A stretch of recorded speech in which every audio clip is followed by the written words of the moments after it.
Baik, selamat siang. Perkenalkan, nama saya Kristina Sinta. Saya dari kelas manajemen pagi C, NIM 1810416752. Dosen pengampu Pak Adi Mursalin SEMM. Mata kuliah Perilaku Organisasi.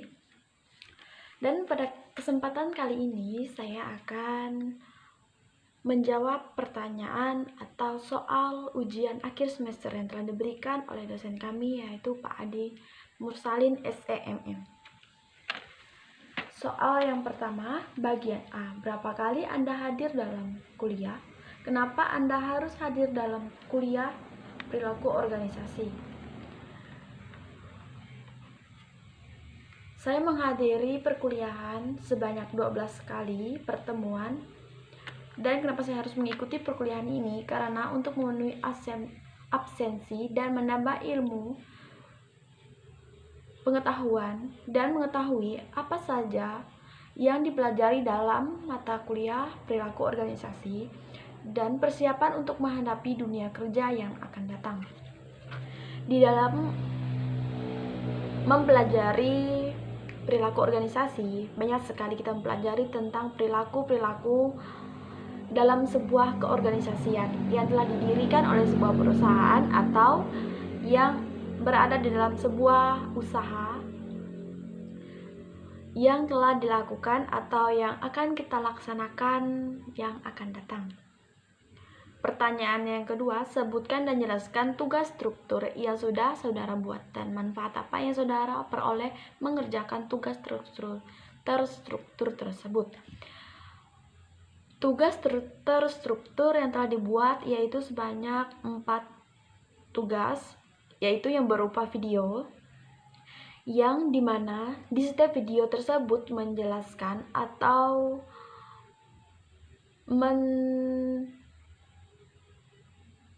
memberikan sebuah keterangan dan menjawab semua atau membaca sebuah materi yang telah diberikan oleh dosen kami. Dan di dalam setiap pembuatan video tersebut memiliki manfaat yang berguna bagi kami seorang mahasiswa untuk mempelajari sebuah perilaku organisasi yang telah kami pelajari selama 1 semester. Dan di mana di antara video tersebut, yaitu yang pertama meringkas tentang materi yang telah diberikan oleh dosen pengampu yaitu Pak Adi Mursalin, dan yang kedua mencari materi tentang perilaku organisasi, yang ketiga tugas atau sebuah video seperti jawaban soal ujian tengah semester yang telah diberikan oleh dosen kami, dan yang terakhir yaitu mencari sebuah materi yang telah ditentukan oleh dosen kami, dan kami diberikan perintah untuk membuat sebuah ringkasan atau sebuah mini books yang harus kami pelajari terlebih dahulu dan hasil dari itu dibuatkan sebuah video yang diupload ke YouTube. Dan yang ketiga, manfaat apa yang saudara peroleh mempelajari perilaku organisasi melalui Google Classroom? Yang pertama yaitu mempelajari suatu organisasi dengan lebih menggunakan pendekatan-pendekatan yang lebih ilmiah. Mempelajari sifat atau budaya dari suatu organisasi atau lingkungan tempat kita bergaul atau yang akan kita masuki. Melatih kemampuan analisis, kerja sama tim, aman public speaking.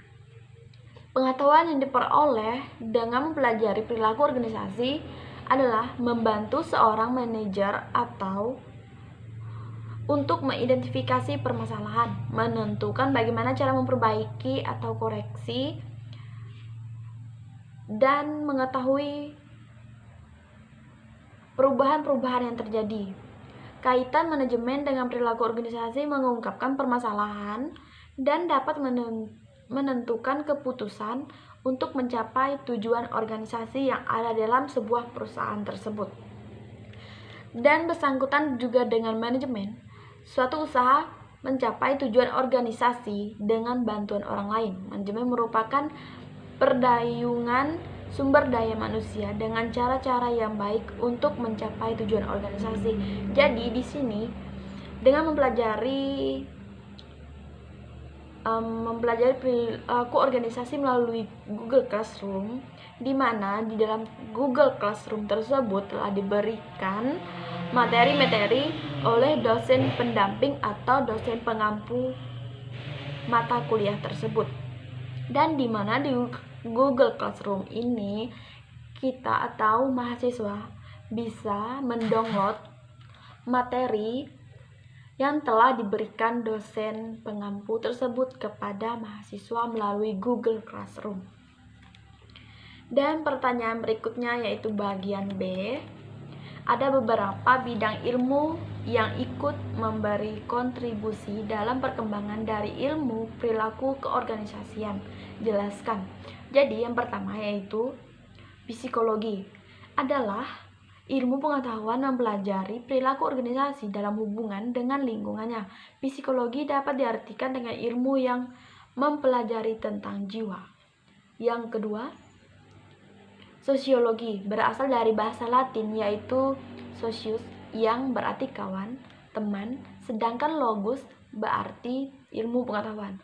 Walaupun banyak definisi tentang sosiologi, namun umumnya sosiologi dikenal sebagai ilmu pengetahuan tentang masyarakat. Yang berikut ialah antropologi. Adalah salah satu cabang ilmu sosial yang mempelajari tentang budaya masyarakat suatu etnis tertentu.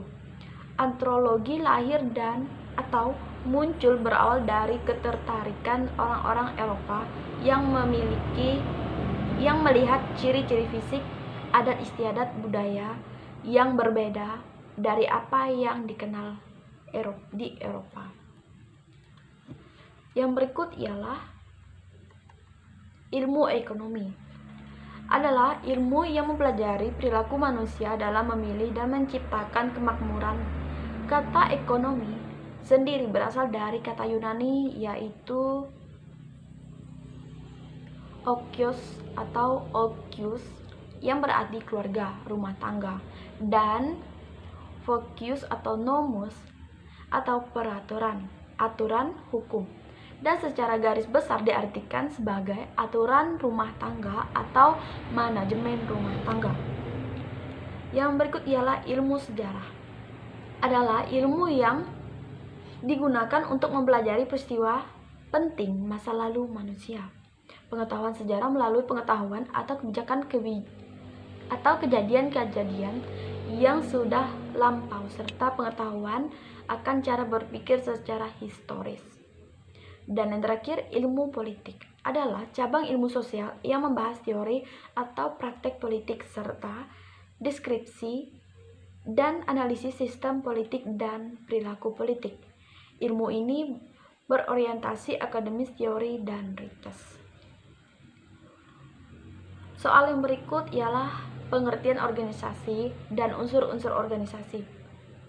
Pengertian organisasi adalah perkumpulan atau kumpulan sekelompok orang untuk bekerja sama, terkendali, dan juga terpimpin untuk suatu tujuan tertentu. Sebuah organisasi bisa memanfaatkan suatu sumber daya tertentu, misalnya seperti lingkungan, cara atau sebuah metode, material, mesin, uang, dan beberapa sumber daya yang lainnya dalam mencapai tujuan organisasi tersebut.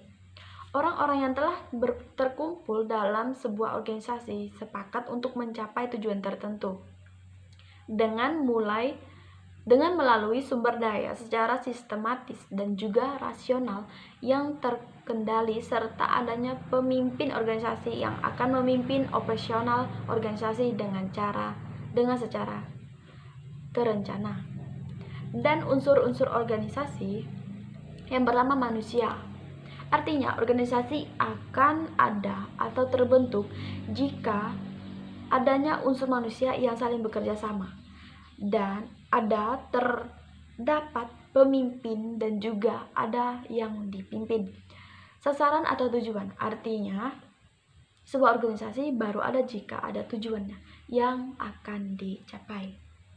Yang berikut ialah pekerjaan, merupakan unsur-unsur organisasi yang menunjukkan bahwa sebuah organisasi baru ada jika terdapat pekerjaan yang akan dikerjakan serta adanya pembagian pekerjaan tersebut. Yang berikut ialah teknologi. Artinya organisasi ini baru ada kalau terdapat unsur-unsur teknis. Salah satunya seperti teknologi yang di zaman sekarang sangat diperlukan demi kelancaran aktivitas pekerjaan. Yang berikut ialah tempat kedudukan. Artinya organisasi ini ada jika ada tempat kedudukannya, tempat beroperasi untuk melakukan kegiatan dan kedudukan organisasi tersebut dalam kehidupan masyarakat. Dan yang berikut ialah struktur. Organisasi tersebut baru ada jika ada hubungan antara manusia yang satu dengan yang manusia yang lain, sehingga terciptanya organisasi. Dan yang berikut ialah lingkungan. Organisasi baru ada jika ada lingkungan yang saling mempengaruhi, misalnya adanya sistem kerjasama sosial. Pertanyaan yang berikutnya ialah bagaimana hubungan organisasi dengan manusia? Jelaskan jawaban dan contohnya. Jadi, hubungan manusiawi dengan organisasi adalah terjemahan dari orang-orang yang ada yang menerjemahkan dengan hubungan manusia dengan atau juga terjemah hubungan antar manusia. Yang sebenarnya tidak terlalu salah dan karena yang berhubungan satu sama lain adalah manusia. Dalam berorganisasi, setiap individu yang menjadi bagian di dalamnya memiliki peran penting untuk menggerakkan organisasi. SDM sebagai unsur yang penting dalam organisasi tidak bersifat segmen atau statis saja, tetapi memiliki kedinamisan yang sesuai dengan hakikat manusia itu sendiri sebagai makhluk hidup yang terus bertumbuh dan berkembang.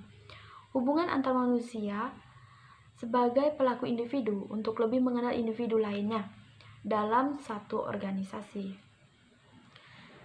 Secara sederhana, adanya pendekatan perorangan di dalam organisasi bisa meningkatkan kekompakan kinerja dalam organisasi.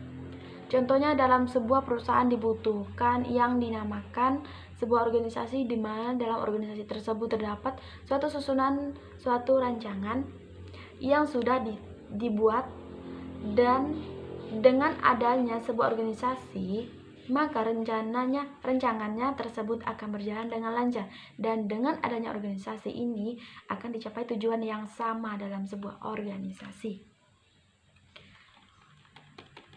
Pertanyaan yang berikutnya ialah uraikan jenis-jenis kekuasaan yang Anda ketahui dan contohnya. Yang pertama, kekuasaan balas jasa. Di mana di sini seperti namanya kekuasaan jenis ini kekuasaan yang menggunakan balas jasa atau balas jasa untuk mempengaruhi seseorang untuk bersedia melakukan sesuatu sesuai keinginannya. Contohnya, seorang manajer yang memiliki kekuasaan untuk melakukan penilaian kinerja sehingga dapat menentukan besarnya kenaikan gaji terhadap bawahannya atau karyawannya. Dan yang berikut ialah kekuasaan paksaan. Kekuasaan paksaan ini lebih cenderung ke pengguna ancaman atau hukuman untuk mempengaruhi seseorang untuk bersedia melakukan sesuatu sesuai dengan keinginannya. Contohnya ancaman atau hukuman yang diberlakukan jika tidak mengikuti perintah yang diinstruksikan, antara lain seperti pemberian surat peringatan, penurunan gaji, penurunan jabatan, dan bahkan pemberhentian pekerja atau PHK. Yang berikut ialah kekuasaan rujukan, di mana di sini merupakan kekuasaan yang diperoleh atas dasar kekaguman, keteladanan, kepribadian dari seorang pemimpin. Contohnya seperti Gathin yang memimpin jutaan orang karena kepribadian dan karismatiknya. Kekuasaan sah, di mana di sini berasal dari posisi resmi yang dijabat oleh seseorang, baik itu dalam sebuah organisasi, birokrasi, ataupun pemerintah.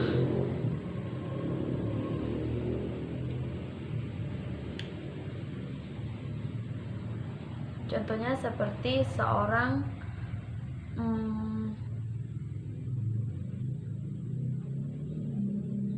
yang menduduki posisi tertentu dalam organisasi memiliki hak dan wewenang untuk memberikan perintah dan instruksi, dan mereka sebagai bawahan ataupun anggota tim kewajiban untuk melakukan instruksi atau pemerintah tersebut. Dan yang berikut ialah kekuasaan keahlian. Kekuasaan keahlian ini muncul karena adanya keahlian atau keterampilan yang dimiliki oleh seseorang.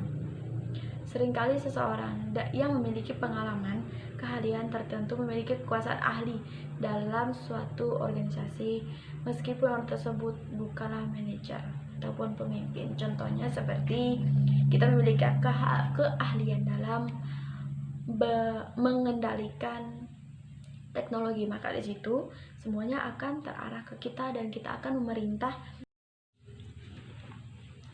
di bawahan kita tersebut atau teman-teman kita lainnya. Dan pertanyaan yang berikut ialah, apakah yang dimaksud dengan persepsi?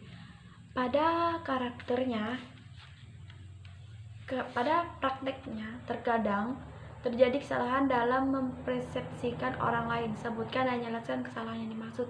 Jadi, persepsi berasal dari bahasa Latin perception atau precision, adalah tindakan menyusun, mengendalikan, dan menafsirkan informasi seksualis guna memberikan gambaran dan pemahaman tentang lingkungan.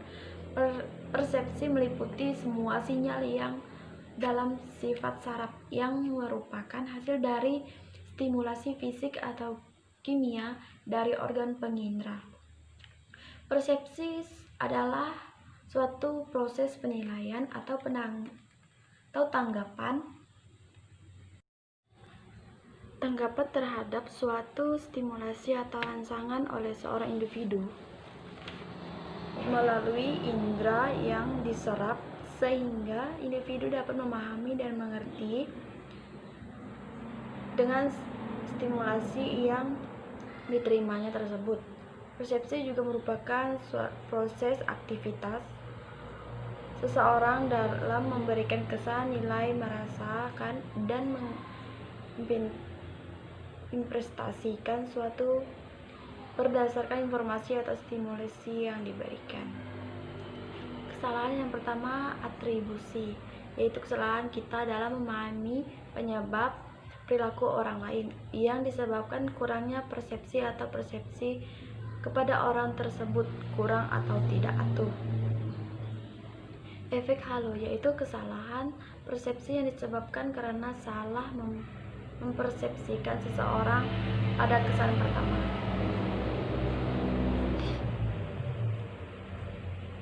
Stereotip, yaitu mengeneralisasikan orang-orang berdasarkan sedikit informasi dan membentuk asumsi mereka berdasarkan keanggotaan mereka dalam suatu kelompok. Dan yang keempat, memprasangka seseorang. Geger budaya, yaitu upaya sementara yang gagal untuk menyesuaikan diri dengan lingkungan orang baru dan orang-orang lain. Pertanyaan yang berikutnya, jelaskan apakah yang dimaksud dengan motivasi. Jelaskan tahap proses motivasi. Definisi motivasi adalah sebuah dorongan atau alasan yang mendasari semangat dalam melakukan suatu. Motivasi adalah hal-hal yang menimbulkan dorongan. Dan motivasi kerja adalah dorongan semangat yang menimbulkan suatu dorongan. Pemberian motivasi ini diharapkan setiap individu karyawan mau bekerja keras dan antusias untuk mencapai prestasi kerja yang tinggi. Tahap proses motivasi, kebutuhan merupakan suatu kekurangan dalam pengertian keseimbangan. Kebutuhan tercipta apabila terjadi keseimbangan yang bersifat fisikologis dan psikologis. Dorongan. Suatu dorongan dapat dirumuskan secara sederhana sebagai suatu kekurangan disertai dengan pengarahan. Dorongan tersebut berorientasi pada tindakan yang mencapai tujuan. Suatu tujuan terdiri dari siklus motivasi adalah segala sesuatu yang akan meredakan suatu kebutuhan dan akan mengurangi dorongan. Jadi, pencapaian suatu tujuan cenderung akan memulihkan ketidakseimbangan menjadi keseimbangan yang bersifat fisikologis dan psikologis. Pertanyaan yang berikutnya, berikan penjelasan uraian Anda yang dimaksud dengan kekuasaan beserta contohnya. Kekuasaan balas jasa. Seperti namanya, kekuasaan jenis ini adalah kekuasaan yang memberikan balas jasa atau untuk memengaruhi seseorang untuk bersedia melaksanakan sesuatu sesuai keinginannya. Balas jasa dapat berupa gaji, upah, bonus, promosi, pujian, pengakuan, ataupun penempatan tugas yang lebih baik. Namun, melalui kekuasaan balas jasa ini, seorang pemimpin manajer juga dapat menunda pemberian atau balas jasa tersebut sebagai hukuman jika bawahannya tidak melakukan apa yang diperintahnya. Kekuasaan balas jasa ini timbul karena posisi atau jabatan seseorang yang memungkinkan dirinya memberi penghargaan atau imbalan terhadap pekerjaan ataupun tugas yang diberikan oleh orang lain. Contohnya, manajer yang memiliki kekuasaan untuk melakukan penilaian kinerja sehingga dapat menentukan besaran kenaikan gaji terhadap bawahannya. Kekuasaan paksaan ini lebih cenderung ke penggunaan ancaman atau hukuman yang memengaruhi seseorang untuk bersedia melakukan sesuatu sesuai dengan keinginan. Kekuasaan paksaan ini adalah kebalikan atau sisi negatif dari balas jasa. Contohnya, ancaman atau hukuman yang diberikan jika tidak mengikuti perintah yang diinstruksikan oleh orang lain, seperti pemberian surat peringatan. Kekuasaan rujukan ini merupakan kekuasaan yang diperoleh atas dasar kekaguman, keteladanan, karisma, kepribadian dan seorang pemimpin. Contohnya, seorang manajer yang memimpin jutaan orang karena kepribadian dan karismanya yang menjamin atau bisa diikuti oleh bawahannya. Dan yang berikut, kekuasaan ahlian. Kekuasaan keahlian ini muncul karena adanya keahlian atau keterampilan yang dimiliki oleh seseorang. Seringkali seseorang memiliki pengalaman dan keahlian tertentu, memiliki kekuasaan arti dalam suatu organisasi meskipun tersebut bukan manajer ataupun pemimpin. Contohnya, seorang notaris yang ahli dalam sebuah akuntansi yang memiliki kemampuan atau keahlian untuk membuat sebuah notaris. Dan pertanyaan berikutnya, jelaskan perbedaan antara mood dan emosi. Berikan contoh dalam dunia kerja. Suasana hati atau mood adalah perasaan yang kurang intens dibandingkan emosi dan sering, meskipun tidak selalu muncul tanpa sesuatu peristiwa spesifik sebagai stimulus. Sedangkan emosi adalah perasaan intensif yang diarahkan pada seseorang atau sesuatu. Menurut beberapa ahli psikologis, emosi lebih cepat berlalu daripada suasana hati. Sebagai contoh, bila seseorang bersikap kasar terhadap kita, tentu kita akan merasa marah jika dalam bekerja diganggu oleh teman sekantor. Secara spontan kita akan menghindar dan mencari ketenangan agar lebih fokus. Perasaan intens kemarahan tersebut mungkin datang dan pergi dengan cukup cepat, bahkan mungkin dalam hitungan detik, tetapi tidak dalam suasana hati yang buruk. Jika kita dapat merasa tidak enak dalam waktu yang lama, Sebaliknya, suasana hati tidak dirasakan pada objek meskipun membawa pikiran dan rasa dalam satu bentuk dimensi yang berbeda, sehingga emosi dapat juga berubah menjadi suasana hati saat kehilangan fokus pada objek kontekstual. Seperti ketika hasil kerja tidak sesuai target, maka dikenai sanksi dari atasan meskipun tenaga dan pikiran sudah dicurahkan, yang cukup menimbulkan perasaan tidak nyaman, gelisah, bahkan stres. Dan yang berikutnya ialah apa yang dimaksud dengan kepribadian. Sebutkan dan jelaskan tipe-tipe kepribadian manusia. Setiap orang pastilah mempunyai kepribadian yang berbeda-beda, tergantung individu itu sendiri bagaimana bawa dirinya untuk mendapatkan kepribadian tersebut. Kata kepribadian berasal dari bahasa Latin persona. Kepribadian adalah suatu sistem diri dalam diri individu, sebagai wujud dari pengorganisasian dalam dirinya, yang mana sistem tersebut bersifat dinamis mengikuti keadaan mental seseorang yang bersifat unik dan khas. Di mana tipe-tipe kepribadian manusia. Yang pertama, sanguinis.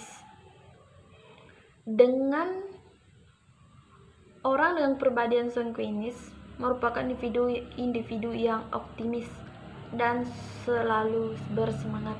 Mereka memiliki sifat yang mudah bergaul dan ramah dengan orang lain, suka berbicara di depan publik, suka diperhatikan, kreatif, cenderung mendominasi dalam kelompok. Dan yang berikut, pragmatis. Orang yang berkepribadian pragmatis dikatakan cinta kedamaian dan netral dalam setiap situasi serta tidak suka memihak pada salah satu kubu. Korelis. Jenis kepribadian korelis yang cerdas dan selalu mengedepankan logika. Orang dengan kepribadian korelis juga dikatakan keras kepala, mudah marah, dan berkemauan keras terhadap apa yang mereka inginkan. Dan yang terakhir ialah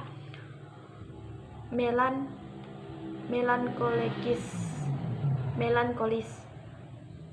Berbeda dengan sanguis, orang berkepribadian melankolis tersebut orang yang introvert. Mereka umumnya mudah khawatir, pemikir, dan tidak selalu suka dengan keramaian.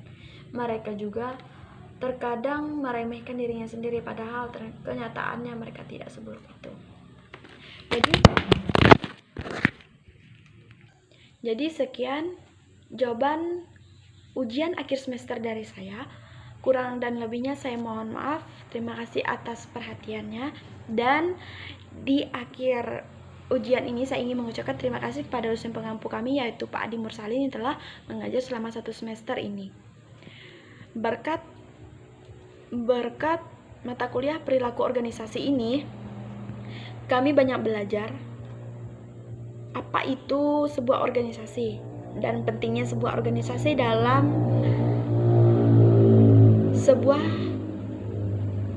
sebuah pekerjaan atau di dalam dunia kerja. Maka dengan itu saya sekali lagi mengucapkan terima kasih atas pengetahuan yang telah diberikan oleh dosen kami. Atas perhatiannya saya ucapkan selamat siang. Terima kasih.